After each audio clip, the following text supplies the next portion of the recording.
And the I didn't know that that would be the last thing my grandpa would tell me. That would be the last word. And my grandmother was like, you don't need a lot of clothes.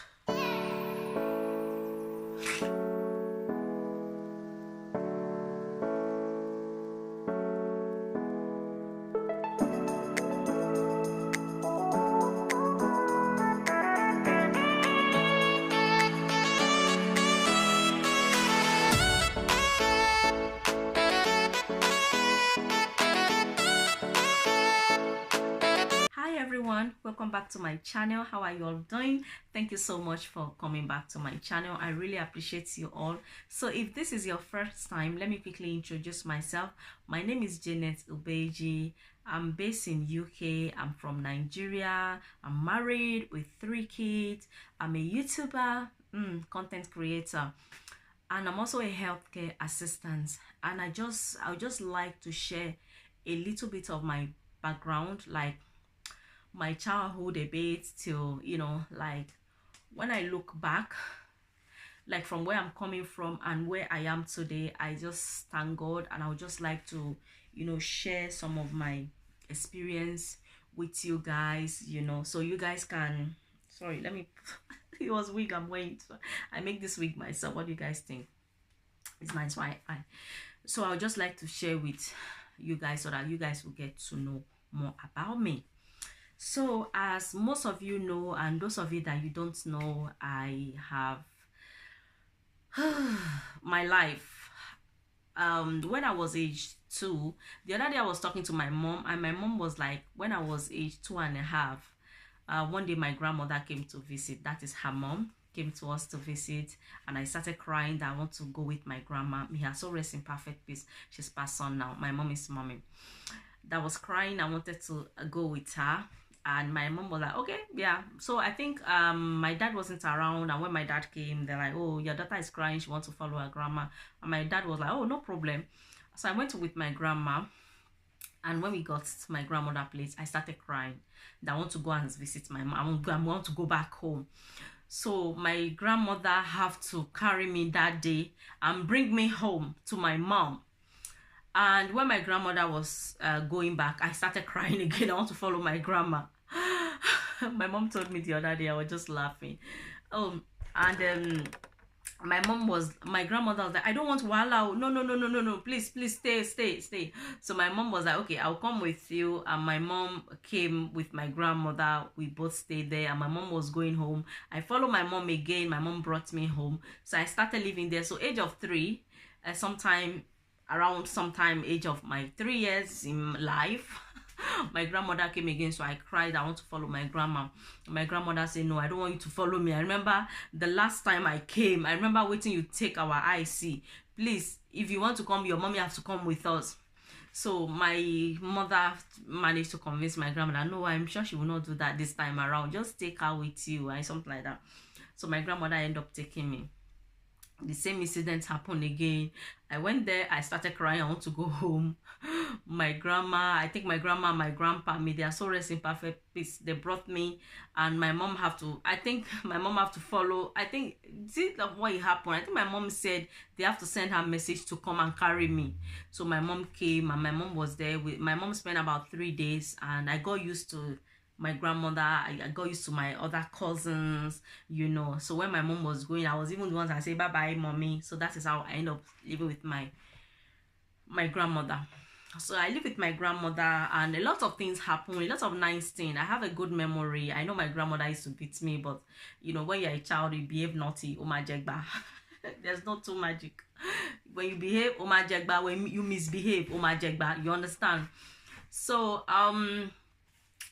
in my next video, I'll be telling you guys some silly things I do that I kind of regret, but then I did not regret too. I'm just being a child. I'm just enjoying my childhood, you know. So I was living with my grandmother and I won't say they are my cousins, people that live, other villagers, kids, you know, they come, we'll go to the farm, we'll pluck vegetables, we'll sell, mango time, I'll go and pluck mango, we'll do all all the fruits, like guava, mango, guava, cashew. Those are the things that I know that it rained those days. in my own village, and there are this vegetable as well, and this thing, snails. Yes, we pick snails, and there are some small snails that we normally pick. So on a market day, we sell all these things with the other villagers' children, and so when I save the money like that, when I finish selling, I can take some of the money and buy myself lunch. After I've sell whatever I took to the market, I sell, I'll take some of the money and buy myself lunch, and I'll go home and I'll give the money to my grandma. My grandmother will not take the money from me, or my grandmother, sometimes she'll take it, she'll keep it. I'll keep it for you. But my grandmother will tell me that this money, I don't want you to use it to buy what you want. You are going to buy what you need. And that's been helping me since then, honestly speaking. As big as I am, that I'm living my life, I have my own freedom, I can eat whatever I want to eat, I can spend my money on whatever I need or I want. These days, like I won't even say these days, I grew up with buying things that I need, not things that I want, and that's been affecting me a lot. Like sometimes I'll go online, or my children will say something like, "Mommy, this will really suit you. This shoe is really good." And me, it's the shoe that I want. That shoe, I want it. This shoe is so beautiful. Or this dress is so beautiful. I want it. But I will think twice that, do I need it? I don't need it. I just want it. It doesn't want it. I just want it. I don't need it. So I'm going to buy what I need. And guess what? For example, maybe I'll see a shoe online. The shoe might cost maybe like £25, but I want it because it's so beautiful. I just think it's so nice. But I'm like, I don't need it. I just want it. So I'm not going to buy it because I want it. I'm going to buy what I need. And by the end of the day, what I need, by the time I'll see the price, it might be £10. Can you guys see? So I end up saving £15. Can you imagine how that works? That is strange, right? Right. Like what I want, £25, and what I really need is just £10. So that's been helping me a lot with my finances and all that.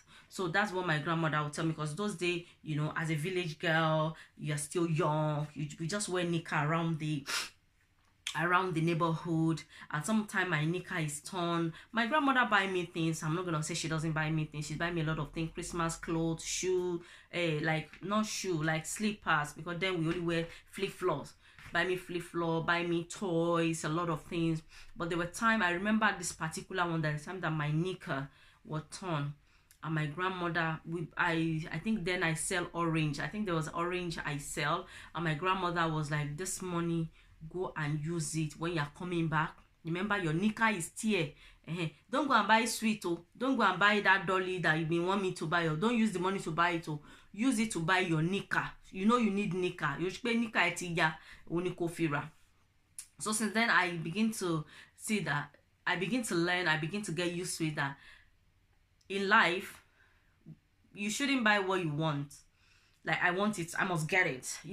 Buy what you need. I mean, there will be a time in our life that obviously I want it and I must get it. Oh, I want this Porsche car, I must get it. Amen. When you know that you have enough money, you've eaten, you are full up, like that you've eaten, and you have so much extra that you want to spend, then you can now start buying what you need, even though you do. I mean, you can now start buying what you want, even though you don't need it. You just want it and you must get it.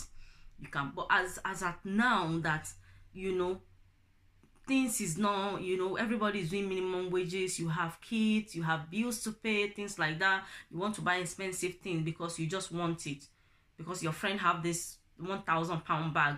Oh, me too, I want it, I must get it. And you don't even go out, but because you just want it. I want it and I must get it. Why not go out to Asda or Primark and get a £10 bag or £7 bag? Do you guys understand what I'm saying? And it will look nice on you. So unless you know that you can afford to buy 10 times of that 1,000 bag and you will not feel it, you cannot do.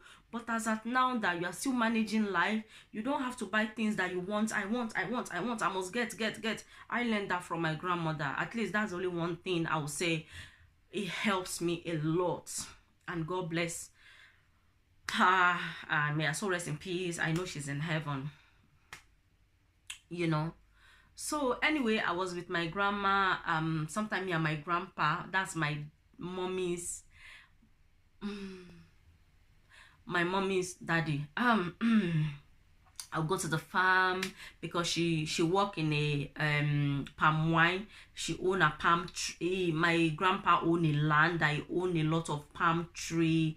That's when the palm tree is ready, I think they will knock it down and get some palm wine. And they have this all this equipment that they use. They will use the palm wine to turn to tea like shinap or things like that. So I always follow my grandpa to the farm. We go. I'm so used to my grandpa that, you know, in a village or in Africa, they use everything as a joke. They will say, oh, your grandpa is your husband, or hey, they'll be calling me as my grandpa's wife. So we're there and all that. I was enjoying life. I was enjoying living with my grandparents, doing things, have a lot of toys I play with, and some of the kids from other neighborhood, they will come and play with me. And anytime a plate break, I'm the one that always break the plate. I'm not used to plates, but my auntie that live in the city, she normally bring plates, buy plates for my grandma, so we use the plate to eat. And me, I'm used to a pan, like, it's not a rubber, we call it pan. When it fall, it will not break, we pick it up. So I'm being very careless, not knowing that plate, when you drop, it will break. So when I break plate like that, my grandmother will pieces the plate and try to how do you do it, to unsharp the side, and I will use it for coin. So other children will want to play with me so they can have plate, because then for you to have plate, that means you must be very rich, or you must, you know. But because my auntie, which is my mommy younger sister, she live in the city, so when she's coming, she buy plate for her mom and things like that. That's how we got to have the plate. So I always have the plates, the pieces, as money. So other children want to play with me so that they can play with the money, and trust me, we fight a lot and things like that. And I was enjoying my life, living as a childhood, you know. Eat what I want, eat when I feel like I want to eat. If I go and play when I'm feeling hungry, I'll go to my grandma, I'm hungry. Or sometimes I won't even tell my grandma. Once I just appear like this, my grandmother will say, you are hungry, Abby? Okay, go and bring gari. And my grandmother will pour stew inside gari. We call it galinya. So my grandmother will mix the stew with gari, and I'll eat, I'll drink water. That will be like my snack. After breakfast, maybe 3 hours later, I can come. I'm hungry after I play, because I'm hungry. My grandmother will give me that, I'll eat. But when lunch is ready, it might be tuwo, it might be with either eat tuwo or eba or ogi, eko. So I'll go and play. When it's lunchtime, my grandmother will call me, or grandmother will send somebody to call me. So I was enjoying my childhood. Sometimes my uncle, which is my mommy younger brother, will go fishing. We have a lot of fish, fresh fish, we'll cook. Life was so great, cannot be better. I was enjoying so much that my days, that's the best, you know, living with my grandparents. I was treated as one of the best, because I'm the only one living with my grandparents. They have other children that have children. They have other grandchildren, but they don't live with them. I'm the one living with them, and I did not regret any bit of living with them. I was enjoying my life. And my grandmother, sometimes my grandmother will fry the snacks. I don't know what it's called.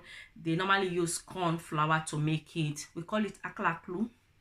My grandmother will make that. My grandmother will make sodas, like kongi soda that they used to wash clothes. Those are the two things I know my grandmother used to make, and I used to sell it. Sometimes we go to the I won't say market, but in on a main road where a lot of visitors, a lot of people are passing. We'll just sit down there. Other people have stuff they are selling as well. We'll just sit down. And my grandmother does. It's not like my grandmother do it as a business, maybe once in 2 months. If she just feel like she wants to do it, or she's bored, she'll do it. Or once in, or twice in 6 months, she will just do it, and then we'll sell it. It comes to a point that people will be coming and be asking. People will come to our house and be asking, oh, Mama, do you have soap? My mother will say no. So people encouraging her that you are doing soap, you are selling. Why did you stop? My grandmother said, because I'm bored. I'm bored the last time. That's why I did it, you know. So, and it's not like she need money. She have a business that she's doing, things we're doing.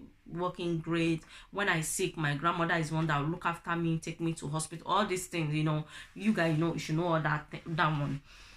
So one day my grandmother fried the snack.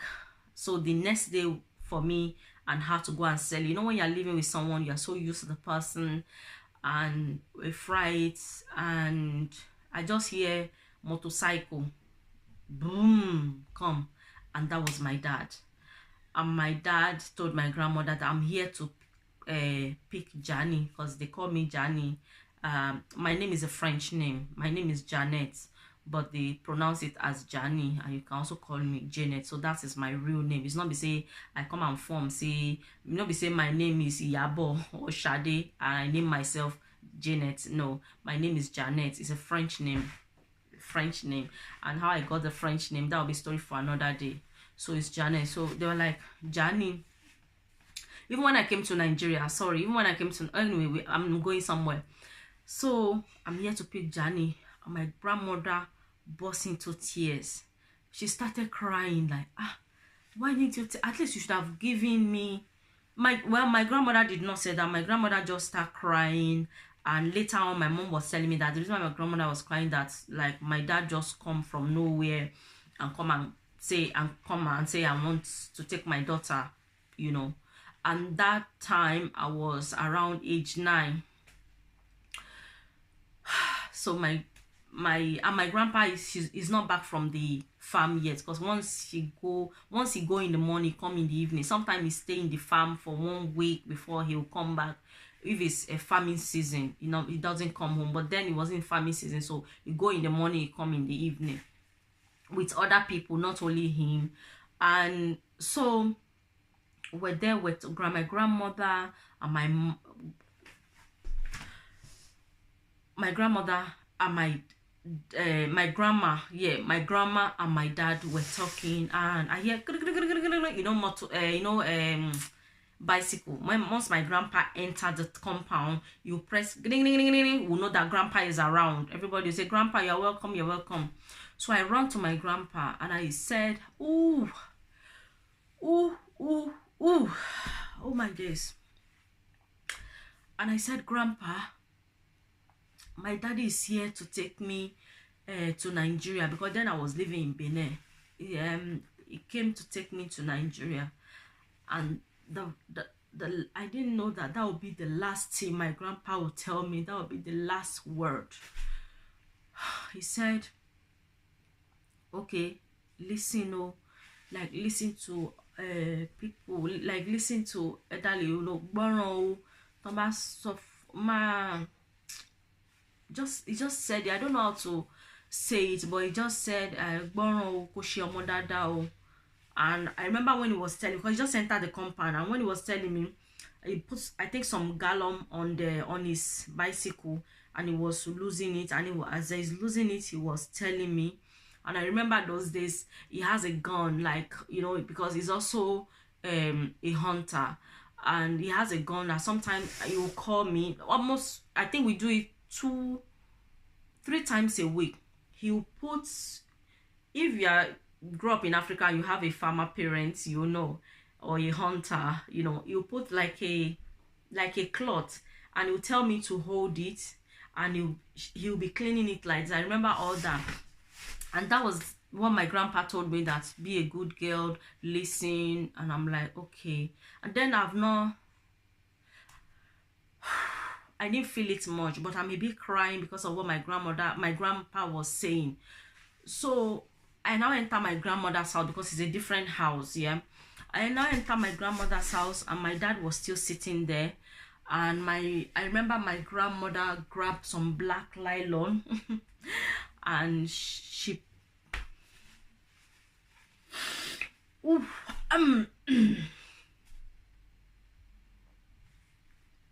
sorry.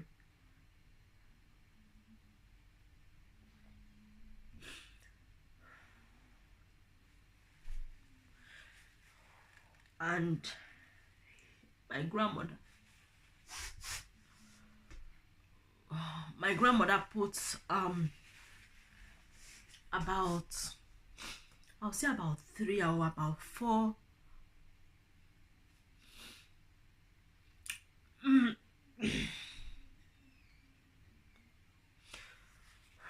of my clothes. And my grandmother was like, you don't need a lot of clothes. And my dad took me, and because it was too late, the time was now around 11 in the night. I remember clearly. And I remember my dad was dating a widow woman then. My dad eventually married the woman, and the woman was just misbehaving, and my dad kind of divorced her somehow. Not say they go to court to go and marry you, but you know when you just marry her and the husband say, I know they do again, pack your load, make you go. And my dad were dating her then because she just lost her husband. I think she finished mourning her husband, so my dad was dating her. My dad wanted to marry her, and I remember it was too late, and we branched to the woman place, and we slept there. And in the morning around 5:30, I sit in my daddy's motorcycle, and we went to our own village. And then my mommy had my sister. I think she was around 5 months old. Now this my sister, she's 30 plus. She have 2 kids now. You know, she have 3 kids now. This is long time ago I'm talking about. And and my uncles, they are going to Nigeria, I think the following day. So I only see my mom for that. I only spend time with my mom for that one day. So they are going for Nigeria the following day. And then we got to Nigeria the following day. There's a car, like a bus that came. I won't say it's a bus, a motorcycle, take us to at least somewhere we can get the bus. So we got the bus, and I was so hungry. I was age 9 in the car with some women that they've been going to Nigeria. They know how things is. All this teenager. I've been in Nigeria obviously, but I was young, so most like growing up I was with my grandma. So I remember we got to a place when the car break down, and the weather was so hot, and I was so thirsty. I was so hungry, and I kind of miss my grandma. And I remember that if I'm home now, I should have run to my grandma that I'm hungry. My grandmother would have given me food. I was thinking about all that, and I don't even know whether I should cry. I was just there, and we all got down. The bus guy was fixing the car, and I was talking to the aunties that they followed us, and I'm like, oh, there's water, I want to go and get water. And they start laughing at me that there is no water, that is the road. And because the weather is very, very hot, that's why you can see those things that you think is water. So I was so thirsty. Anyway, long story short, we managed to get to Nigeria. And the day we got to Nigeria,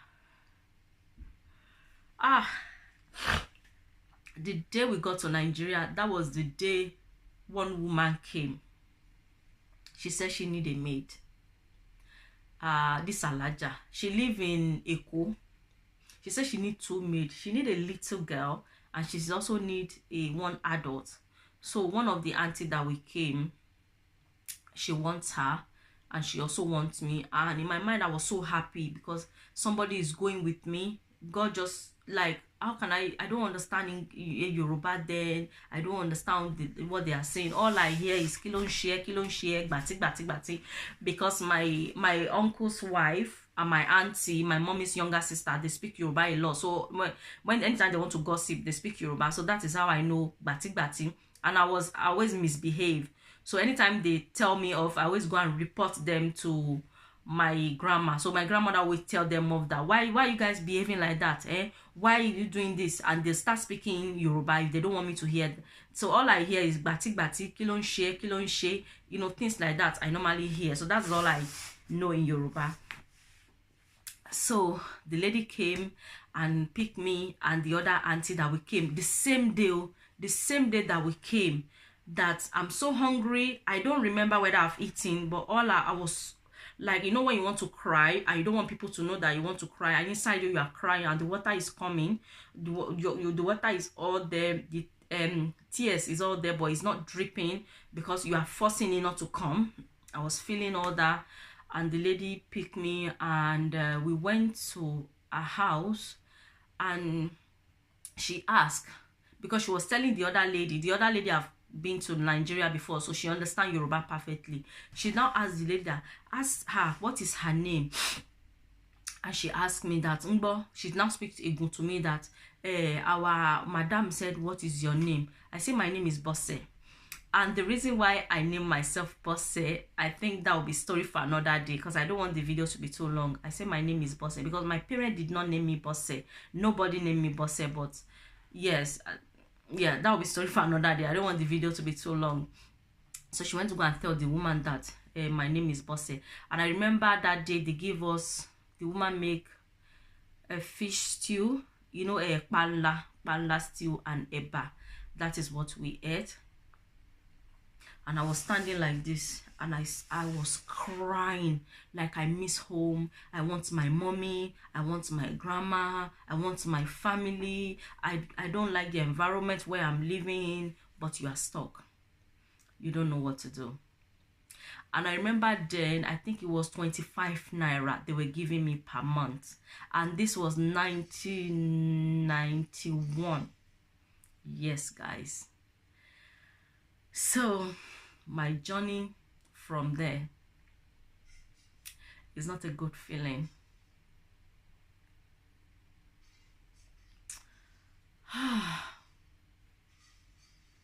Story will continue.